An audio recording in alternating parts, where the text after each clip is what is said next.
እነዚህ ሰዎች ቅድም እንዳነሳሁት ነው፣ ግማሹ ጋንግስተር ነው እዛ ውስጥ የተሰባሰቡት። ከኢህአዴግ ጊዜ ከሚባለው ከወያኔ ጊዜ ጀምሮ ወያኔ የፈጠራቸው ተራ ምንም የማያውቁ ሰዎች እንከፉን ሰብስበው የፖለቲካ ድርጅት አባል አድርጓቸው እጅ ስለሚያወጡ ብቻ ለድጋፍ ብቻ ተብሎ የተሰባሰቡ ሰዎች ናቸው። አገርን የማያውቁት አብይ አህመድ ኢትዮጵያን ለማፍረስ ሲነሳ ተባብረው አብረው ጋንግስተር ሆነው ወታደር ከወሬ እናገኛ የሚባል ወታደር አይደለም፣ ልክ እንደ አልሸባብ ልክ እንደ አልቃይዳ የተደራጁ የተለያየ ስም ያላቸው የታጠቁትን ኃይል አዘጋጅተው ለዝርፊያ፣ ለግድያ፣ ለአፈና የተነሱ ሰዎች ናቸው። ያወጡት መግለጫ እነዚህ ስለሚሰርቁ ወደ ህግ መቅረባቸው ስለማይቀር ህዝብ እንደሚበላቸው ስለሚያውቁ ህዝብን ለማጥፋት ነው፣ አጥፍቶ መጥፋት ውስጥ ነው ያሉት። ይሄ ነው የነዚህ ዓላማና ያወጡት መግለጫ እሱ ነው የሚያሳየው። ያወጡትም ምናልባት ለስልጣን እንደርሳለን ብለው ፋኖን ለሁለት እንዲከፈልና እንዲጠቃ የሚያደርጉት የውጭ ኃይል ያሉ በዚህ በአሜሪካና በአውሮፓ ተቀምጦ የሚሰሩ ግለሰቦች እነዚህ የኢትዮጵያውያን የአማራ ምሁራኖች የፈጠሩት ክፍፍል ነው ለዚህ አይነት ሁኔታ ያደረሰው። በጣም ያሳዝናል። የምን ምቀኝነት ነው? የምን ቅንዓት ነው? የምን እውነተኝነት ማጣት ነው? ምን ማለት ነው? እርስ በርስ አማራ እንዲታኮስ እንዲጋደልና ለአብይ እድሜ ለማስቀጠል ከአብይ ጋራ ውል መዋዋልና ለውሉ ወረታ ለማግኘት የሚያደርጉት ምን አይነት ነው? ምን አይነት አንጃነት ነውና ይሄ በጣም የሚያሳዝን ነው። ነገር ግን ምንድነው መደረግ ያለበት ብትል ቁጭ ብሎ መነጋገር የማይችሉ ከሆነ ትግሉን እነ እስክንድር ከአማራ ህዝብ ላይ እጃቸውን ቢያነሱ የተሻለ ይመስለኛል። ምክንያቱም እነሱ ሌሎችን ፋኖ ከብልጽግና ሰራዊት ጋር ሆኖ ተዋግተው እነሱ ወደ ስልጣን ሊመጡ ወይም እንደ ጃልሰኝ ለመሆን ነው። ይሄ የአማራ ህዝቡ ነው አሁን ይሄንን መወሰን የሚችለው። የአማራ ህዝብ እዛ ያለው ነው መወሰን የሚችለው። የበላዩ የሁሉም የበላይ የሆነው የአማራ ህዝብ ነው። ስለዚህ ህዝብ ይሄንን መዳኘት መቻል አለበት። አዋሳ እየተሸጠ ነው፣ አዋሳ በገንዘብ እየቸበቸቧት ነው ብለናልና ይሄ እየሆነ ነው ያለው። አዲስ ነገር አይደለም። ታፔላ ቢለጥፉ ከተማው የኛ ነው ብለው ቢያስገብሩ ምንም መሆን አይችልም። ምክንያቱም ደስታ ለደሞ በሌብነቱ ስላለ ይሄንን መከላከል አይችልም። ከደስታ ለደሞ በፊት የነበረው የአዋሳ ከተማ ካንቲባ ዛሬ 18 ዓመት ነው ምናምን የተፈረደበት ልክ የለሽ 100 ምናምን ሚሊዮን ብር ሰርቆ ተከሶ ታስሯል። ልክ ሌሎቹም በዚህ አይነት የገቡ ስለሆነ ሌባ በየትኛው መንገድ የመከራከር አንደበት የለውም፣ የመከላከል የማስተዳደር አቅም የለውም። ስለዚህ አቅም በሌለ ሁኔታ ላይ ገብቶ ነው ዛሬ አዋሳን የራሳቸው ለማድረግ የኛ ነው ብሎ ፕላናቸው ነበረ። ይሄ ተሳክቶላቸዋል። ቢያደርጉ አይገርመኝም። ወንዶ ገነትም የኛ ነው ብለው ወስደውታል።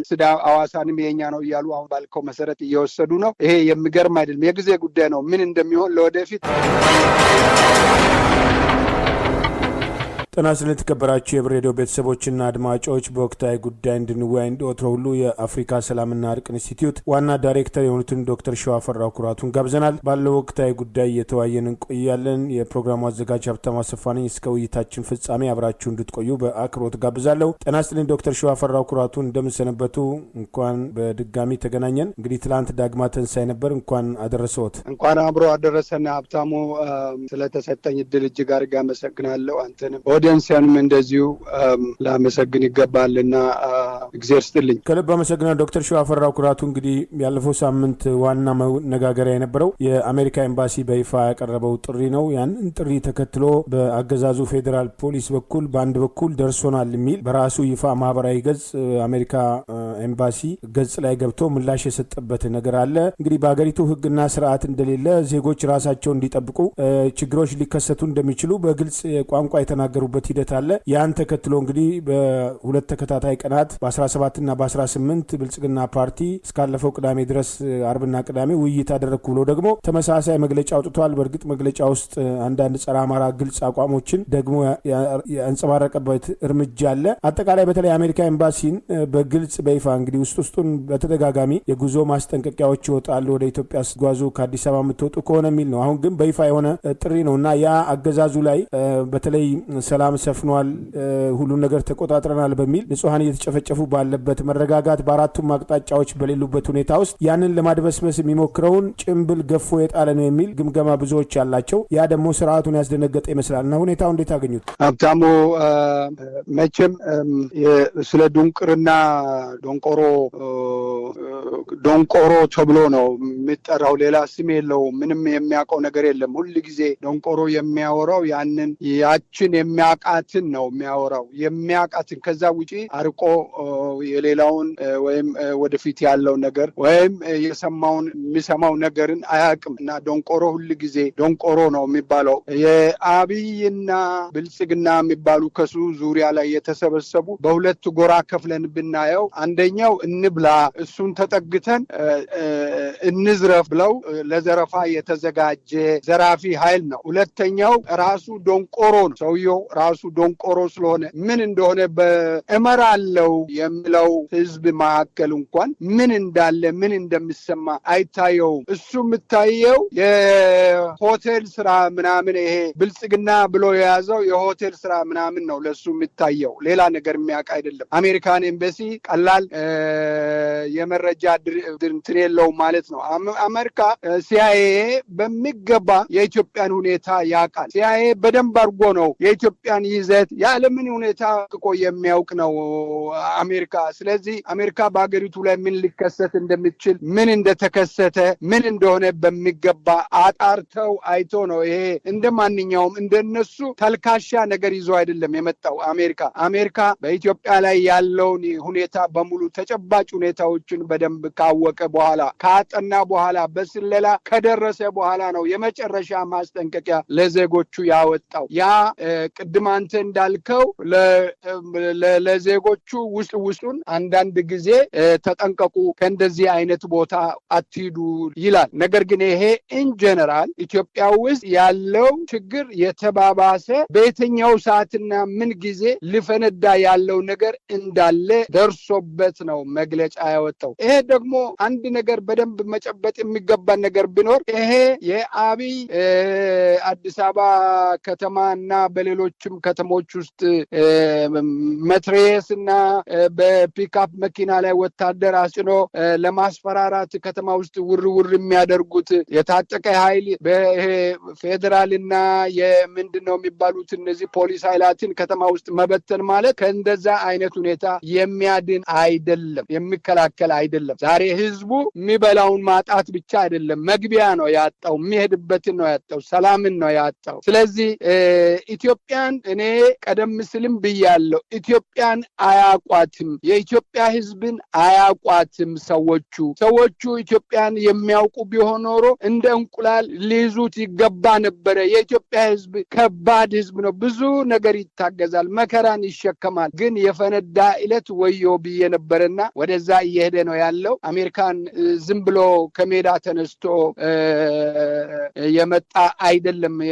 ሪፖርት ያደረገው መግለጫው እንዲሁ ዝም ብሎ መግለጫ አይደለም፣ እንደሌላ ጊዜ አይደለምና ጠንከር ያለ ነው። ምን እንደሚሆን እናያለን፣ ምን እንደሚያደርጉ እናያለን። ህዝቡ ምን እንደሚያደርግ ምናልባት መብቱን አገሩን ለመከላከል ከበድ ያለ ነገር ከአዲስ አበባ ጀምሮ ሌሎቹም ከተሞች ውስጥ ሊነሳ ይችላልና እሱን እንጠብቅ። ከልብ አመሰግናለሁ ዶክተር ሸዋፈራው። እንግዲህ በሀገሪቱ ያለው ወቅታዊ ሁኔታ በግልጽ የሚታይ ነው። በተለይ እንዲህ አይነት ባለበት ሁኔታ አሜሪካ ኤምባሲም ያንን መግለጫ ካወጣ በኋላ ብልጽግና የተባለው የአብይ አህመድ ጉዳይ አስፈጻሚ ፓርቲ ያው ከአብይ ቀጥሎ የኦሮሞ ብልጽግና ፓርቲ ጉዳይ አስፈጻሚ ነው። በዋናነት እንግዲህ የአንድ ቡድን ፓርቲ ነው፣ ለስሙ ነው እንግዲህ የከሌ ብልጽግና የሚባለውና አስቸኳይ ስብሰባ አደረግኩ በሚል ተመሳሳይ ትርክቶች ናቸው። በዚህ ዓመተ ምህረት ውስጥ በ2025 ኢትዮጵያ አፍሪካ ቁንጮ ትሆናለች፣ በዚህ ዓመተ ምህረት የዓለም ቁንጮ እንሆናለን የሚል ተጨባጭ ሁኔታ ህዝብ ህዝቡ በተግባር እያየው ያለው ሁኔታ አለ። መኖር አቃተን የሚላለ በተለያዩ አቅጣጫዎች የሚነሱ እንግዲህ የጤና ባለሙያዎች አሉ። ሹፌሮች ተንቀሳቅሰው መስራት አለመቻላቸው አለ። መምህራንም እንዲሁ የታፈነ ተቃውሞ አለ።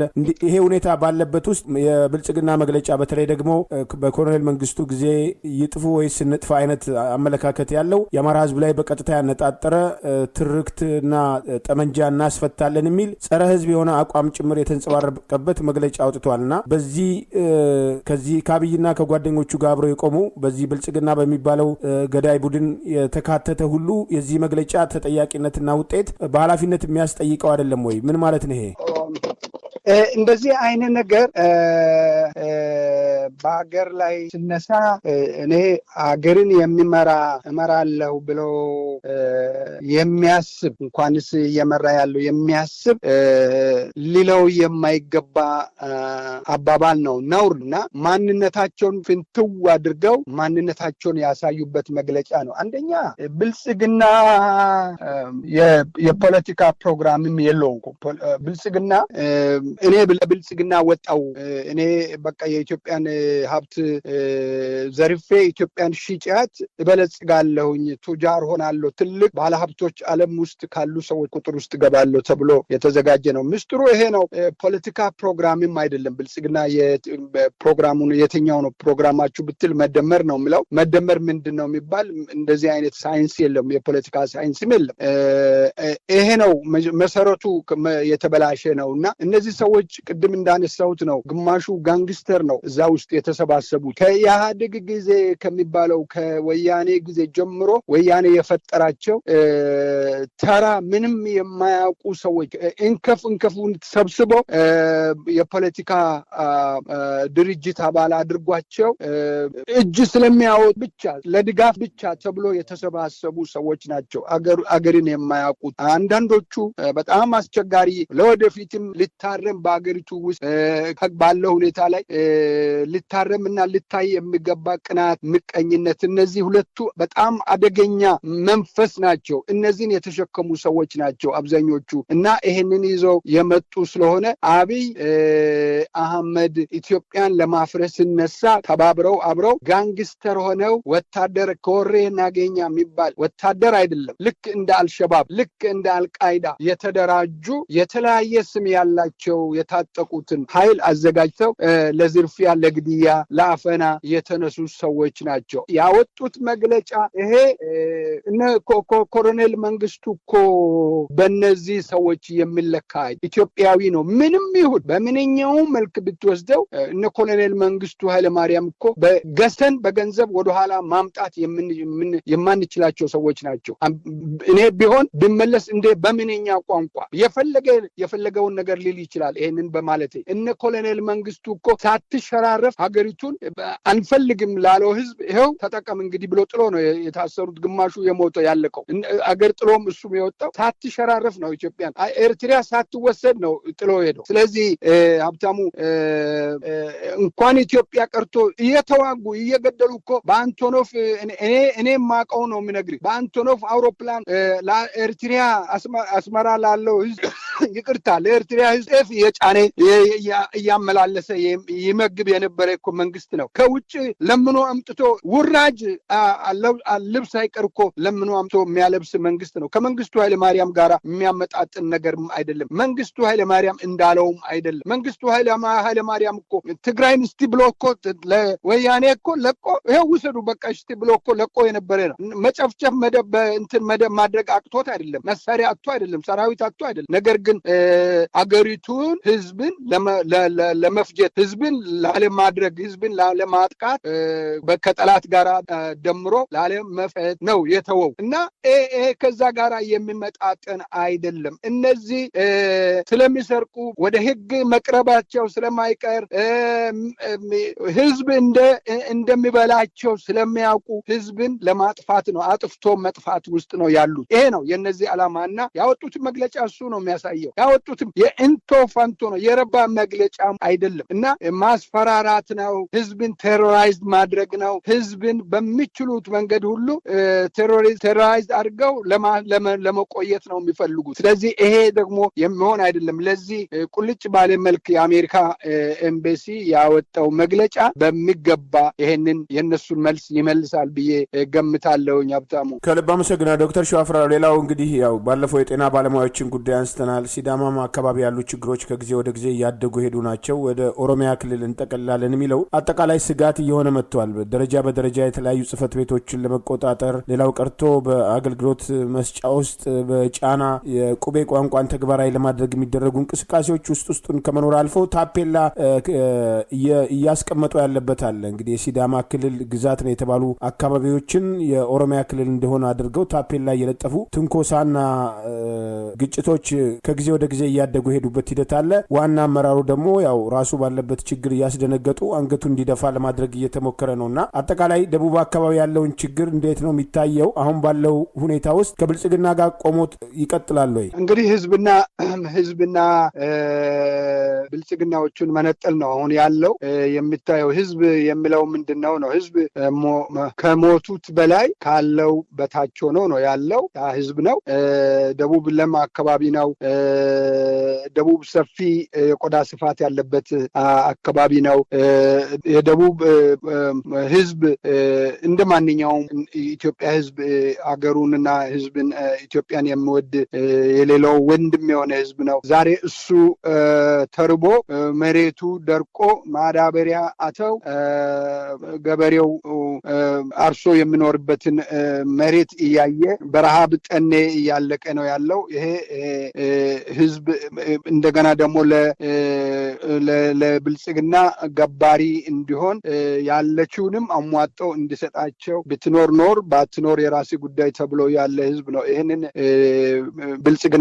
ብልጽግና በየትኛውም ቦታ ላይ ብልጽግና ነው። የብልጽግና አባላት በሙሉ ከአማራ ክልል ያለው ብልጽግና፣ ከደቡብ ያለው ብልጽግና፣ አዲስ አበባ ያለው ብልጽግና አንድ ናቸው። እሱ ምንም ከሌሎቹ ተለይቶ ያለ ብልጽግና አይደለም። ቅድም ያነሳው የሲዳማ ጉዳይ ነው። እንግዲህ ግልጽ በሆነ አባባል ይሄን ነገር ባነሳ ደስ ይለኛል። ደቡብ ክልል በአዋሳ በነበረበት ጊዜ አሁን ሲዳማ ክልል የሚባለው እንዴት እንደለማ እንዴት እንዳስደነቀ አውሮፓ ነው የመሰለው።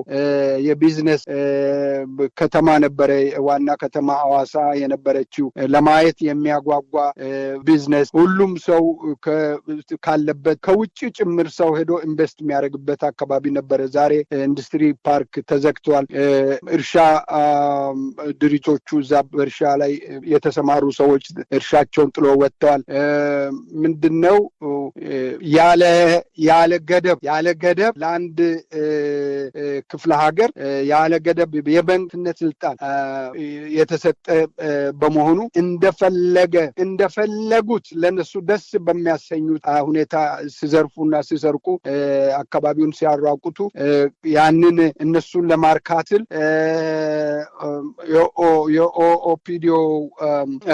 የኦፒዲዮ ካድሬዎች ብልጽግና አላማቸውን ለማሳካት ያለውን ገንዘብ በሙሉ ከኢትዮጵያ ንግድ ባንክ በነፃ በአብይ ትዕዛዝ የሚሰጥ ገንዘብ አላቸው። እሱን በመጠቀም እነሆ ሲዳማን እየገዙ ነው። ቅድም አንተ የምትለውን ይሄንን ለብዙ ጊዜ በዚህ ሬዲዮ አንስተን ህዝብ እንዲያውቅ ብለናል እና አዋሳ እየተሸጠ ነው፣ አዋሳ በገንዘብ እየቸበቸቧት ነው ብለናል እና ይሄ እየሆነ ነው ያለው። አዲስ ነገር አይደለም። ታፔላ ቢለጥፉ ከተማው የኛ ነው ብለው ቢያስገብሩ ምንም መሆን አይችልም። ምክንያቱም ደስታ ደግሞ በሌብነቱ ስላለ ይህንን መከላከል አይችልም። ከደስታ ደግሞ በፊት የነበረው የአዋሳ ከተማ ከንቲባ ዛሬ 18 ዓመት ነው ምናምን የተፈረደበት ልክ የለሽ 100 ምናምን ሚሊዮን ብር ሰርቆ ተከሶ ታስሯል። ልክ ሌሎቹም በዚህ አይነት የገቡ ስለሆነ ስለሆነ ሌባ በቤተኛው መንገድ የመከራከር አንደበት የለውም፣ የመከላከል የማስተዳደር አቅም የለውም። ስለዚህ አቅም በሌለ ሁኔታ ላይ ገብቶ ነው ዛሬ ሐዋሳን የራሳቸው ለማድረግ የኛ ነው ብሎ ፕላናቸው ነበረ። ይሄ ተሳክቶላቸዋል። ቢያደርጉ አይገርመኝም። ወንዶ ገነትም የኛ ነው ብለው ወስደውታል። ሐዋሳንም የኛ ነው እያሉ አሁን ባልከው መሰረት እየወሰዱ ነው። ይሄ የሚገርም አይደለም። የጊዜ ጉዳይ ነው። ምን እንደሚሆን ለወደፊት እናያለን። የኢትዮጵያ ሕዝብ በማስተዋል ሁኔታዎቹን ማየት መቻል አለበት። ግብታዊ መሆን የለበትም። ሕግ በሚያዘው መሰረት ወደፊት ምን እንደሚሆን እሱን እናያለን። እነሱ ይኖሪውን እግዚአብሔር ያውቃል። እንግዲህ ሀብታሙ፣ ሌላው አፈሳ ነው። የወጣቶች አፈሳ ተባብሷል። በጣም በተባባሰ ሁኔታ ወጣቶች እየታፈሱ ነው። በደቡብ በኦሮሚያም ውስጥ የአፈሳ ጉዳይ በጣም የወጣቶቹን ከየቤቱ እያወጡ ግብር ብቻ አሁን ሰውን እየገበሩ ነው ያለው። የኢትዮጵያ አርሶ አደር የከተሜ እነዚህ በሙሉ ሰውን እየገበረ ነው ያለው። እየወሰዱ ነው ያሉ። የሚገርም ነገር መሬትና ምናምን መውሰድ አይደለም፣ ሰውንም እኮ እየገበሩ ነው ያለውና ይሄ በጣም አስቸጋሪ በጣም አሳሳቢ ሁኔታ ነው ያለው። ይሄንን ለማስቆም የሚያስችል ህዝባዊ ትግል ይጠይቃል። እነዚህን ከኢትዮጵያ መንበር ላይ ለማስወገድ አሁን ባለው ንቅናቄ ሁኔታ ላይ ህዝቡ ተነስቶ ካላስወገደ እየተባባሰ ይመጣልና ሰውን እየገበረ ነው ያለው። የኢትዮጵያ ህዝብ ሰውን ወጣቱን እየገበረ ነው። የወደፊት ትውልድ እንዳይኖር ለአብይ አህመድ መስዋዕት እየሆነ ነው ያለው። ይህንን ነው ማስቀረት የሚቻልበት ለማለት ፈልጋለሁ። ሀብታሙ፣ ከልብ አመሰግናለሁ። እንግዲህ ያፈሳው ጉዳይ አንስተውታል፣ ላነሳው ነበር። እኔም በኦሮሚያም በደቡብ አካባቢዎችም በተለያዩ አካባቢዎች እንግዲህ ታዳጊዎችን ሳይቀር እድሜያቸው ያልደረሰ ታዳጊዎችን እያፈሱ ለጥይት ማብረጃ በማድረግ ስልጣኑን ለማስቀጠል ነው የሚፈልገው። እስከ ቀጣዩ ምርጫ እንደምንም ብሎ እንዲሁ ተንፏቆ ለመድረስና ከዛ በኋላ የሚፈልገውን ነገር አድርጎ ያለቀው ቢያልቅ እኛ እንቀጥላለን አይነት እንቅስቃሴ ነው ያለው። ይሄ ግን ሄዶ ውጤት ያመጣል ወይ? ከዚህ ቀደም እኮ ታየ። ግዙፍ ጦር የነበረው የኮሎኔል መንግስቱ አስተዳደር የሀገሪቱን ጦር ላልሆነ ተግባር አውሎ ምንም እንኳን ያ ጦር አሁን ካለው ጨፍጫፊ ሰራዊት ጋር በምግባርም በምንም የሰማይና የምድር ያህል ነው። አልፎ አልፎ ጥፋቶች እንኳን ቢኖሩ በዚህ ደረጃ ንጹሃን ላይ ኢላማ ያደረገ ጭፍጨፋ የሚፈጽም አብይ አህመድ ስልጣን ከወጣ በኋላ የታየው ጦር ደግሞ ህወሓትም ከነበረበት እጅግ የባሰና የከፋ መሆኑ በተግባር እየታየ ያለበት ሂደት አለና እነዚህን ወጣቶች እነዚህን ታዳጊዎች ገብሮ አብይ አህመድ ስልጣኑን ሊያስቀጥል የሚችልበት ተጨባጭ ሁኔታ አለው። አሁን ባለው ሁኔታ እሱን እያየን ነው።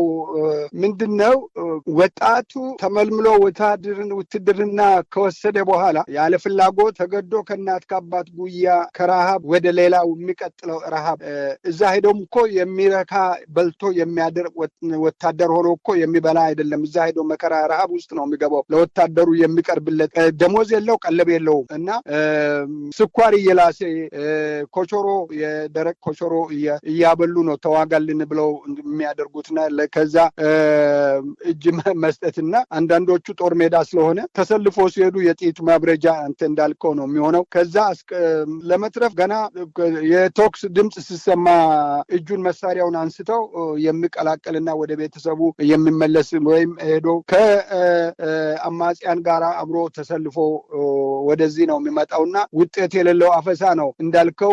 የሚቀጥለው የምርጫ ጊዜ እስክትደርስ ድረስ እንቆይ የሚል ግብር እያስከፈለ ነው። የኢትዮጵያ ሕዝብ ልጆቹን እየገበረ ነው ያለው። ገንዘብ ግብር ብቻ አይደለም፣ ሰውንም እየገበረ ነው ያልኩት ለዚህ ነው። ነገር ግን አንድ ነገር ሰሞኑን አይቼ ነበረ። ሁሉም የኢትዮጵያ ሕዝብ የሰማ ጉዳይ ነው። አንድ የሻለቃ ጦር ከነ መኪና ኦራል ወታደር መኪናዎቹ ሙሉ ሰራዊቱን ይዞ ወደ ፋኖ ተቀላቅሏል። እንግዲህ ይሄ ማለት ምን ማለት ምኑ ነው የሚዋጋው? የትኛው ነው አዋጊው? አንዳንዶቹ አሉ እነዚህ ያለ ልክ ማድረግ ያሸከማቸው ያለ አቅማቸው ያለ እውቀታቸው የጀነራልነት ማድረግ በጎሳ በብሔር ከፍሎ የሰጧቸው፣ አንዳንድ ደግሞ የአማራ የምናቃቸው የአማራ ጀነራሎች ነን ያሉት ራሳቸው ትናንትና ምርኮ የነበሩ ሞራል የሌላቸው እነዚህ ናቸው አገርና ህዝብን እየጨረሱ ያሉትና እነዚህ ቁጭ ብሎ በሌላ ቦታ ለጠጅ እየጠጡ ውስኪ እየጠጡ እየተራጩ ሆቴል ቤት እያዘጉ መጠጥ ቤትን እያዘጉ የሚሰጣቸውን ሚሊየንስ ገንዘብ የሚያፈሱት ጀነራሎቹ ናቸው። የነሱ ልጆች አይደለም የሚሞተው። ስለዚህ እነዚህን ጦር ሜዳ ልከው ሞቷል ተርፏል እያሉ ሪፖርት እንደደርሰናል እንደዚህ ነው እያሉ ለአብይ አህመድ ሪፖርት ሪፖርት የሚያቀርቡት እነሱ ናቸው። ይሄ ነው አሁን ያለው እንጂ ይዋጋሉ ብዬ አይደለም። ነገር ግን ያም ባይሆን ወጣቱ ትውል እንዳይኖር ተለክፈው ሄደው ጦር ሜዳ ሄደው መቼም ዝም ብሎ ጦር ሜዳ ላይ ሄዶ ደርሶ ይመለሳሉ ማለት አለ። መሞት አለ፣ ከኋላ የሚመታቸው ኃይል አለ። በዚህ አይነት ሁኔታ ላይ ለማስጨረስ ነው የሚያደርገውና እንግዲህ የምናየው ነው ሀብታሙ። ስለዚህ ወጣቱ መወሰን መቻል አለበት። የያዘውን መሳሪያ ይዘው በቀጥታ ከፋኖ ጋር መቀላቀል ከሞት መዳን ነው። ትልቅ ነገር ነው። ይሄም እኮ ትልቅ ነገር ነው እና ራሱን አድነው አገሩንም ለወደፊት ተመልሰው ተምሮ ሰው የሚሆንበትን መንገድ ለማበጃጀት ፋኖ መቀላቀሉ የተሻለ ነው ብዬ አስባለሁ። ሀብታሙ ከልብ አመሰግናለሁ። ዶክተር ሸዋፈራው እንግዲህ በተለይ በእስክንድር የሚመራው አደረጃጀት ከፋኖ እንቅስቃሴ ጋር በተገናኘ በሀገር ውስጥም በውጭም ከሱ ጋር በተያያዘ ያሉ አደረጃጀቶች እዚህ ትግል ላይ የፈጠሩት እንቅፋት በተደጋጋሚ ለማሳየት ተሞክረዋል፣ ለመምከር ተሞክረዋል። እርስ በርስ ወንድሞችን ለማጋደል የሚካሄድበት መንገድ እንደማያዋጣና ከምንም በላይ ትግሉ ላይ ማተኮር እንደሚገባ በተደጋጋሚ ጥሪ ሲቀርብ ቆይቷል። ትላንት በወቅታዊ ጉዳይ አራቱ የፋኖ አደረጃጀቶች የአማራ ፋኖ አንድነት በጎንደር፣ የአማራ ፋኖ በወሎ ቤተ አማራ፣ የአማራ ፋኖ በሸዋና የአማራ ፋኖ በጎጃም በጋራ ባወጡት መግለጫ በቁጥቋጦ ስር ማማለያ አማራነትን የካደው የአማራ ፋኖ ህዝባዊ ድርጅት የሚባለው በእስክንድር የሚመራው ኃይል ቡድን ከብልጽግና መንግስት ጋር የጀመረው የጓዳ ትብብር ወደ ገሃዳዊ አንድነት ስለመጣ የትግል ጭምብሉን ያውልቅ የሚል መግለጫ አውጥተዋል። በዚህ መግለጫ እንግዲህ በሸዋና በጎንደር ካገዛዙ ስልጣን አስጠባቂ ጦር ጋር በመምከር አንዳንድ ለአማራ ህዝብ የወጡ ታጋዮችን ጭምር የተሳሳተ መረጃ በመስጠት በወንድሞቻቸው ላይ እንዲተኩሱ ማድረጋቸውን በዚህ መግለጫ በስፋት የተዳሰሰበት ሂደት አለና በዚህ ትግል ደጋፊነት ስም በሀገር ውስጥም በውጭም ያለው ኃይል ይህ እንቅስቃሴ እንዲታረም ወደ ልቦናቸው እንዲመለሱ ተደጋጋሚ ጥሪ ሲቀርብ ነበር። አሁን ለመጀመሪያ ጊዜ አራቱ የፋኖ አደረጃጀቶች ጠንከር ያለ መግለጫ አውጥተዋል። ከዚህ በኋላ ከአገዛዙ ጋር ግንባር ፈጥሮ እየተንቀሳቀሰ ያለው ኃይል እንደማይታገሰው ያስታወቁበታል። በተሳሳተ መረጃ ግን ከዚህ ኃይል ጎን የተሰለፉ ታጋዮች ደግሞ ለወጡለት የአማራ ህዝብ ሲሉ አደረጃጀቶቹን እንዲቀላቀሉ ለዚህም እጃቸውን ከፍተው እንደሚቀበሏቸው ጥሪ አቅርበዋልና አሁን ነገሮች ከቁጥጥር ውጭ ከመውጣታቸው በፊት ይሄን መግለጫ እንዴት አዩት? ባለፈው እርሶ አንስተው ነበር እንደ መፍትሄ ቢያንስ እንደው ለአማራ ህዝብ ጠቅማለሁ የሚባል ከሆነ ይሄን ትግል ጠቅማለሁ የሚባል ከሆነ መነጋገር እንዴት አይቻልም የሚል ሀሳብ አንስተው ነበርና አሁን ዳውንት ላይ በሚስጥር ከአገዛዙ ጋር ውይይት ካደረጉ በኋላ በጋራ ለማጥቃት በጋራ አካባቢዎችን ለመቆጣጠር ያላቸው ፍላጎት ሁሉ ሲገለጽ ነበር። ያ ነው አሁን ሰሞኑን በተግባር እየታየ ያለው እሱ ነው እየሆነ ያለው እያሉ ነው መግለጫውና መግለጫው እንዴት አገኙት? አጠቃላይ ይሄ አፋድ የሚባለው አደረጃጀት እስክንድር መራዋለሁ የሚለው ኃይል ለአማራ ህዝብ ባለፉት 2 ዓመታት ትግል ያደረገው በጎ አስተዋጽኦ ምንድን ነው? አሳዛኝ ነው ሀብታሙ፣ አሳዛኝ ነው። እንዲህ አይነት ክፍፍል በጣም አሳዛኝ ነው። ተራራን የሚያህል ጠላት ለመፋለም ከኢትዮጵያ ህዝብ ጫንቃ ለማውረድ የወጣ ኃይል እርስ በርስ በአንድ ግለሰብ ምክንያት ጎራ ከፍለው እርስ በርስ ወደ መጨራረስና ለገዳይ ኃይል መንገድ መክፈት፣ ገዳይ እንዲገድል እንዲፈጅ፣ ሌላውን ፈጅተው ድል እንዲያገኝ የሚያስደርግ አደገኛ አካሄድ ነው። ይሄ በእውነት ለመናገር እኔ መቼም በኢትዮጵያዊነት ኢትዮጵያን አገሬን ነው አገሬ ላይ የደረሰው አበሳ፣ ኢትዮጵያ ላይ የደረሰው አደጋ፣ ኢትዮጵያን ለመበታተን የሚደረግ ትልቁ ትግል በዚህ አሁን ትግል ላይ ባሉ ወንድሞች ነፍሳቸውን ለህዝብ የሰጡ ሰዎች ይሳካል የሚል እምነት ኖሮኝ ነው። ነገር ግን በአንድ ግለሰብ መሃል ላይ ገብቶ እኔ ልምራ አማራን እኔ ልምራ ብለው የአማራ ህዝብን የአማራ ልጆች እርስ በርሳቸው እንዲገዳደሉ ሲያደርጉ እሱን አሜን ብሎ እሱ ከውጪ ከሚያገኙት እዚህ ውጭ ሀገር ያሉት ሎሌዎች ከኢትዮጵያውያን ዲያስፖራ ከሚያገኙት የሚሰበስቡት የሚሰበስቡትን ገንዘብ ሰጥቷቸው አንዳንድ የፋኖ መሪዎችን በመደለል የሚደረግ የድለላ ስራ በእውነቱ እስክንድር ነጋ አስረግጬ ነው የሚናገረው። እዚህ ውጪ ሀገር ያሉትን ተገና አድርገው ምናልባት ለስልጣን እንደርሳለን ብለው ፋኖን ለሁለት እንዲከፈልና እንዲጠቃ የሚያደርጉት የውጪ ኃይል ያሉ በዚህ በአሜሪካና በአውሮፓ ተቀምጦ የሚሰሩ ግለሰቦች እነዚህ የኢትዮጵያውያን የአማራ ምሁራኖች የፈጠሩት ክፍፍል ነው ለዚህ አይነት ሁኔታ ያደረሰው። በጣም ያሳዝናል። የምን ምቀኝነት ነው? የምን ቅንዓት ነው? የምን እውነተኝነት ማጣት ነው? ምን ማለት ነው? እርስ በርስ አማራ እንዲታኮስ እንዲጋደልና ለአብይ እድሜ ለማስቀጠል ከአብይ ጋራ ውል መዋዋልና ለውሉ ወረታ ለማግኘት የሚያደርጉት ምን አይነት ነው? ምን አይነት አንጃነት ነውና ይሄ በጣም የሚያሳዝን ነው። ነገር ግን ምንድነው መደረግ ያለበት ብትል ቁጭ ብሎ መነጋገር የማይችሉ ከሆነ ትግሉን እነ እስክንድር ከአማራ ህዝብ ላይ እጃቸውን ቢያነሱ የተሻለ ይመስለኛል። ምክንያቱም እነሱ ሌሎችን ፋኖ ከብልጽግና ሰራዊት ጋር ሆኖ ተዋግተው እነሱ ወደ ስልጣን ሊመጡ ወይም እንደ ጃልሰኝ ለመሆን ነው። ይሄ የአማራ ህዝቡ ነው አሁን ይሄንን መወሰን የሚችለው። የአማራ ህዝብ እዛ ያለው ነው መወሰን የሚችለው። የበላዩ የሁሉም የበላይ የሆነው የአማራ ህዝብ ነው። ስለዚህ ህዝብ ይሄንን መዳኘት መቻል አለበት።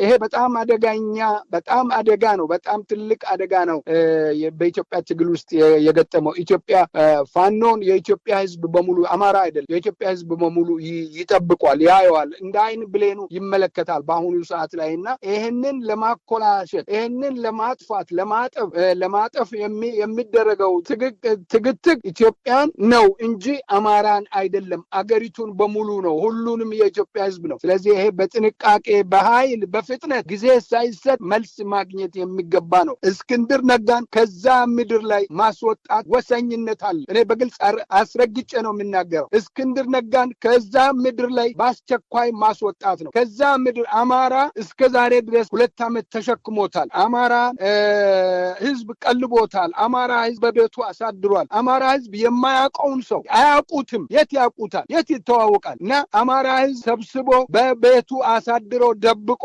ከሞት ያዳነ ከሞት የሚጠብቅ የአማራን ህዝብ መከፋፈል ማለት ምን ማለት ነው? ይሄ በጣም የሚያሳዝን ነው። እሱ ብቻ አይደለም፣ ለሱ ከዚህ ገንዘብ የሚያቀብሉ እሱን ተጠግቶ ለመሄድ የሚፈልጉ ኃይል የአማራ ኤሊቶች ያልሆኑትም አፈኞች። በእውነት በጣም የሚያሳዝን ይሄ ነው። ሰው በአፉ ለምንድነው ህዝብና አገርን የሚገድለው?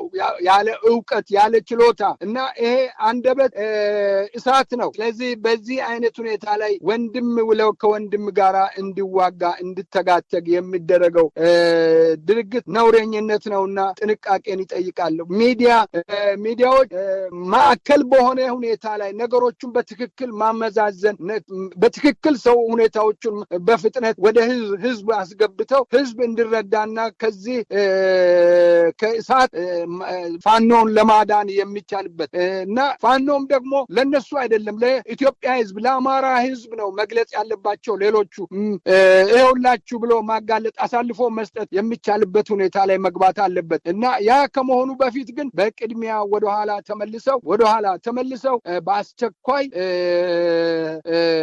እስክንድርን ከዛ አካባቢ ላይ ማስወጣት የሚቻልበት በገንዘብ ነው። እሱ ባልሰራው ገንዘብ ደክሞ ለፍቶ ባላመጣው ገንዘብ ከዚህ ገንዘብ እየላኩ በገንዘብ የሚገዙ ኤሊቶቹ ናቸው። ኤሊቶቹን ሀይ ማለት የሚቻልበት ገንዘብ ያለ አግባብ እንዳያዋጣ ለሌላውም እንዳይደርስ የሚያስደርግ ድርጊት ነው። ይሄ ድርጊት ለሌላም ይሄ በሀብታሙ ከህዝብ የሚሰበሰብ ገንዘብ ነው። ከራሱ 1 ሳንቲም የሚልክ ሰው የለም። 1 ሳንቲም ከህዝብ ሰብስቦ ነው። ዲያስፖራ የሚያዋጣው ገንዘብ ነው። ዲያስፖራ ገንዘብ አያዋጣ የምለው ይሄ ነው። እኔ ገንዘቡን አታዋጣ ያለ አግባብ ትክክል ባልሆነ ነገር ላይ ገንዘብ አታዋጣ። የሰው ምላስ ራስን ተመልክተህ የሰው ንግግርን ሰምተህ አሳዛኝ ሁኔታ ስለምናገር በዚህ ላይ ገንዘብን አዋጥተህ አገርን አታጥፋ የሚለው ለዚህ ነው። አሁን ይሄ እየሆነ ነው ያለውና ገንዘቡን መቆጠብ በያዝ ዲያስፖራ ገንዘብ እንዳያዋጣ በምንም አይነት ነገር። ስለዚህ የተዋጣ ገንዘብ በነሻለቃ ዳዊት ሰሞኑን ሻለቃ አግኝቻለሁ 1,200,000 አለ ነው ምሉት። እንደዚህ አይነት ገንዘብ ይኑር አይኑር እሳቸውም እርግጠኛ አይደሉም፣ ግን አለ ነው ምሉት። ገንዘብ የሚያዋጣ ገንዘብ የሚይዝ አካል ለማን ወዴት እንደሚሄድ ከዚህ መግለጫ ከነዚህ ሁኔታ ላይ በደንብ መረዳት አለበት፣ በደንብ ማወቅ አለበት። እኛንን እዛ ያለውን ህዝብ እያዋጋን ያለ ነው። እዛንን ፋኖ ለፋኖ የምናታግለው። እስቲ እናቁምና ሁኔታውን እንይ። በምንድን ነው የሚሄደው? ማነው እስክንድር ነጋ ገንዘብ ስለሚያቀብላቸው ነው። ጦር ስለሚያቀብል አይደለም፣ መሳሪያ ስለሚያቀርብ አይደለም። ምንም የሚያቀርበው ነገር የለም። እና እስክንድር ከውጭ በሚገባው ገንዘብ ከሚላከው ገንዘብ በዚሁ ነው የፋኖ መሪዎችን የሚያለያየው የሚያከፋፍለው። ይሄንን ልታወቅ ይገባል። ይሄንን በደንብ ነው እንትን ማድረግ ያለብን። ይሄ ትልቅ ወንጀል ነው። በእውነት ነው የምናገር፣ ወንጀል ነው እና ይሄንን ነው መደረግ ያለበትና ይሄንን ለማስቆም የሚያደርጉትንም ሰዎች ሀይ ትክክል አይደለም አቁም ብሎ እዚህም መነጋገር መቻል አለበትና ይሄ ካልሆነ ለአብይ ትልቅ መንገድ ከፈትን ማለት ነው። ትልቅ መንገድ ለአብይ ለብልጽግና በሌላ ዙሪያ ላይ ነው የምናወራው እና ለብልጽግና ትልቅ መንገድ እየተከፈተለት ነው። ትልቅ ነገር እየሰሩ ነው ያሉት እና ይሄ ዋጋ የሚያስከፍል ነውና ሀብታሙ ይሄ መቆም አለበት። ይሄን እዚህ ላይ ታገሉ። ሁሉም የኢትዮጵያ ሕዝብ በዚህ ላይ ይታገል። አመሰግናለሁ። ከልብ አመሰግናለሁ። ያው እንግዲህ እኛ ዝርዝር ኪስ ይቀዳል ከሚለው ጀምሮ አንዳንድ ነገሮችን በግልጽ በመነጋገር ከዛሬ ዓመት ከምናምን በፊት ጀምሮ ሸዋ ላይ ችግር ሲፈጠር ለማሳሰብ፣ ለማስጠንቀቅ፣ ለመምከር ሞክረናል። ነገር ግን ካፈርኩ አይቀር አይመልሰኝ በሚል ይሄን ትግል እዚህ ደረጃ ለማድረስ እየተሞከረ ነው። ዞሮ እንግዲህ ያው በትጥቅ ትግል ውስጥ እንዲህ አይነት ፈተናዎች የሚጠበቁ ናቸው። ከዚህ ቀደም በሀገራችንም በሌሎች ቦታዎችም የነበሩ የትጥቅ ትግሎች ውስጥ እንዲህ አይነት አልፎ የሚፈጠሩ የሰርጎ ገቦች በተለየ መንገድ ይሄዳሉ የሚል ኃይል በትግሉ ላይ የሚፈጥራቸው እንቅፋቶች በአንድ በኩል ከዚህ እንቅፋት መሻገር የሚቻልበት ጥንካሬ በጋራ መውለድ የሚያስችልበትን መፍትሄ ማየት ይገባል። በሌላ በኩል እንግዲህ ብዙዎቹ የፋኖ አደረጃጀቶች የዛሬውን መግለጫ ትናንት የወጣውን መግለጫ ላይ ከመድረሳቸው ፊት ቢያንስ ችግሮችን በሰላማዊ መንገድ ለመፍታት ያላቸውን ሆደ ሰፊነት በግልጽ የታየበትና በተደጋጋሚ ይህን ጉዳይ በጋራ ወደ አደባባይ ይዘውም ያልወጡበት ሂደት አለ። አሁን ግን በተጠቃለለ መንገድ የጋራ መግለጫና የጋራ አቋም ይዘው ወጥተዋል። እነዚህ አራቱ የፋኖ አደረጃጀቶች ደግሞ አነሰም በዛም ፋኖ የሚባለው እውነተኛ ፋኖ የሚባለው እንቅስቃሴ በአሁኑ ወቅት ከ90% በላይ በዚህ ኃይል ስር የተሰባሰበ ነው። ይህን ተከትሎ ምን ሊመጣ ይችላል ወደፊት የምናየው ነው። ነገር ግን ይህን ትግል ደግፋለሁ የሚል ቀደም ሲል ያነሳሁትን ጥያቄ እስክንድር እመራዋለሁ የሚለው አደረጃጀት አንዴ ግንባር፣ አንዴ ህዝባዊ ሰራዊት፣ አሁን ደግሞ ህዝባዊ ድርጅት የተባለው ምን በጎ ነገር ለአማራ ትግል አስተዋጽኦ አድርጓል? ይሄ ሁሉ ጫጫታ፣ ይሄ ሁሉ መከፋፈል ባይመጣ ኖሮ ምን አይነት ውጤት ሊመጣ ይችላል የሚለውን እያንዳንዱ ሰው ለራሱ ሊጠይቅ ይገባል። ወደፊትም በሌሎች ጉዳዮች እንወያያለን። አሁን ማምሻውን ዛሬ ከወላይታ እየመጡ ያሉ መረጃዎች የወላይታ በርከት ያሉ ቢሮዎችን ወደ 2-3 ወደ 1 ለማጠፍና በርካታ ሰራተኞችን ለማፈናቀል እንግዲህ ደሞዝ የመክፈል ችግር በደቡብ አካባቢ በተደጋጋሚ የሚነሳ ነው። አዲስ ክልል ከተቋቋመ 2 ዓመት ባልሞላ ጊዜ ውስጥ ደግሞ እንዲህ አይነት አስተሳሰቦች እዛ አካባቢ እየተንሸራሸሩ ነው፣ ስጋት አለን የሚሉ መረጃዎች እየወጡ ነውና ቢሮዎችን መበተን 2-3 ቢሮዎችን ወደ 1 በማድረግ ሰራተኞችን መበተን መፍትሄ ይሆናል ወይ? በአጠቃላይ እንደ ውይይታችን ማጠቃለያ አምታሙ አይገርመኝም። ይሄንን በአጭር አባባል አይገርመኝም። ይሄ ቢበተንና ሰራተኛው ቢበተንም አይገርመኝም፣ ቢሮ ቢያጥፉትም አይገርመኝም። ከመጀመሪያውኑ ምንና ምን እንደሚሰሩ እንኳን አይታወቅምና ምንም የሚገርመኝ ነገር የለምና እንኳን እሱ ቢሮ መበተን ቀርቶ አገር እየበተኑ አይደለም። ስለዚህ ምንም አይገርመኝም ሀብታሙ። በዚህ ላይ ከልብ አመሰግናለሁ ዶክተር ሸዋፈራው ኩራቱ። እንደወትሮ ሁሉ ወደፊትም በሌሎች ወቅታዊ ጉዳዮች እንወያያለን። መልካም ጊዜ ሁንለው። እግዚአብሔር ይስጥልኝ ሀብታሙ። መልካም ጊዜ ላንተ። አሜን። ክቡራን የህብር ሬዲዮ ቤተሰቦችና አድማጮች ስታደምጡ ለቆያችሁ ምስጋናችን ድረሳችሁ። የህብር ሬዲዮ ኦፊሻል ዩቲዩብ ቻናላችንን ሰብስክራይብ ያላደረጋችሁ ሰብስክራይብ በማድረግ በተጨማሪም የደወል ምልክቱን በመጫን የህብር ሬዲዮ ቤተሰብ እንድትቀላቀሉ በአክብሮት እንጋብዛለን። እንደወትሮ ሁሉ የህብር ሬዲዮ ቤተሰቦች ፕሮግራሞቻችንን ላይክ በማድረግ ሼር በማድረግ አስተያየቶቻችሁን በመስጠት አብሮነታችሁን ትገልጹ በአክብሮት እንጠይቃለን። በድጋሚ እናመሰግናለን። ጤና ይስጥልን። ቸር እንቆይ።